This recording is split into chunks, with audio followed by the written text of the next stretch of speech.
మీరు రా ఫుడ్ అన్నారు. జనరల్‌గా ఇప్పుడు మనం చూసుకున్నట్లయితే రా ఫుడ్‌లో ఇప్పుడు మామూలుగా పంట పండించడానికి ఫెర్టిలైజర్స్ యూజ్ చేస్తారు. కుక్ చేసుకోకుండా తింటే చాలా ప్రమాదం అని చెప్తున్నారు.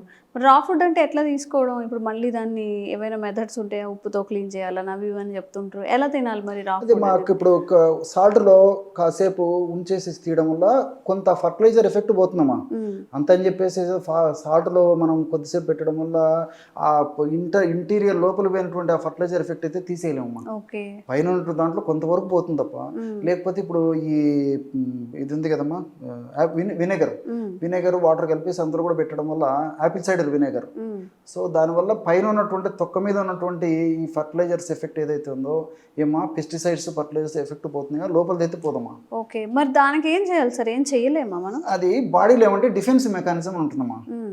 సో దీనికి ఏంటంటేమా రాత్రి పూట అర్లీ డిన్నర్ హ్మ్. మీరు చాలామంది ఫాలో అయ్యి చూస్తే కూడా దాని ఇంపాక్ట్ అర్థమవుతుందమ్మా.